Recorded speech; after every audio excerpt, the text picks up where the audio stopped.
Remember when SUVs were great big hulking monsters that flattened baby saplings, took up multiple parking spaces, and burned up fuel faster than a refinery fire? Well, thanks to gas prices spinning out of control faster than Tiger Woods' legal bill, the auto industry has started cranking out more and more machines like this one. You're looking at the RVR from Japanese automaker Mitsubishi. It might be as cute and cartoony as an episode of Pokemon, but this machine has the serious mission of putting the alternative Japanese brand on the mental radar of shoppers in the hot and expanding new mini SUV scene.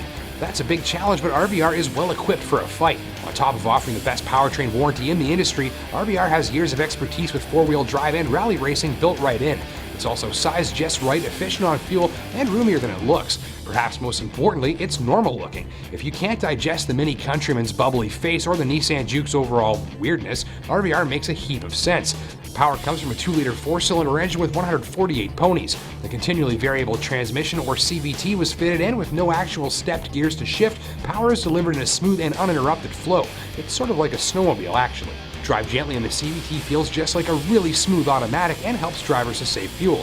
Full throttle performance can take some getting used to as the engine gets its revs up and keeps them there. The tester also included shift paddles like a race car, allowing drivers to control the transmission and shift between 6 preset pretend gear ratios for a little more fun. Mitsubishi's sophisticated all-wheel control, all-wheel drive system was on board, actively driving all 4 wheels and networking with various vehicle systems to ensure confident traction and pleasing performance on any surface. Even on a bit of a trail, there was plenty of grip. Actually, the RVR has good ground clearance and plenty of agility to help it on the road less traveled too. It is an SUV, remember. Hit the highway and you'll find a slightly sporty steering feel and average levels of wind and road noise. Some will find the suspension a touch stiff, but things are mainly comfortable and well sorted out in the ride department. Highway cruising mileage at a good clip saw my fuel consumption land around 8.8 liters per 100 kilometers, which isn't bad for a versatile little 4-wheel drive at all. On board, the RVR's cabin hits the mark on a few levels, but misses the mark on a few. The good news, the RVR has great-looking instruments, feels roomier than it looks, has decent levels of at-hand storage, and even allows occupants to take in the rays with this gigantic glass roof.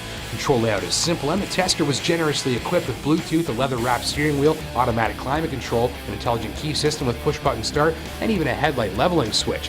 Most of the cabin looks upscale and modern, albeit for the old-school climate and audio controls. So, about that bad news? Alright, this is something I've been noticing in Japanese vehicles for years now. The RVR is another culprit. Now keep in mind, I'm not exactly what you'd call tall or leggy. I'm pretty much your average Canadian build, but the thing is, it's just lacking in thigh support. Once you get on board and have a seat, get settled, you realize that this part of the seat on the bottom here should actually be 2 or 3 inches longer to give you proper thigh support on longer trips. Additionally, rear seats offer up adequate if not generous room for adults, but they're fairly stiff and upright. Heated seat controls up front are really awkward to reach, and visibility is also limited thanks to small mirrors and small windows at the rear of the vehicle. None of these things is likely to be a huge deal breaker, and there's redemption if you love music. When I was a kid, I had this buddy Brad, and he used to love car stereo equipment. He used to call me all the time and say, "Hey Pritchard, come check out what I just put in my car." One of the things that he put in this old Honda Civic he used to drive was a gigantic Rockford Fosgate subwoofer in the trunk. We used to go drive around like idiots, blasting music as loud as we could and probably irritating everybody else nearby.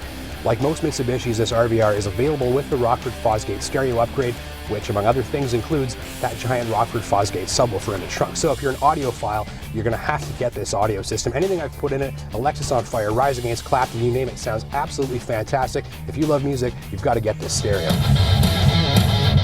End of the day, the biggest draws to this machine will be the styling, fantastic stereo, all-wheel control system, and Mitsubishi's fantastic warranty. RVR offers great overall value to be sure, and if that sounds like your cup of tea, be sure to check one out alongside its new competition. Pricing ranges from about $20,000 to $28,000. Thanks for watching.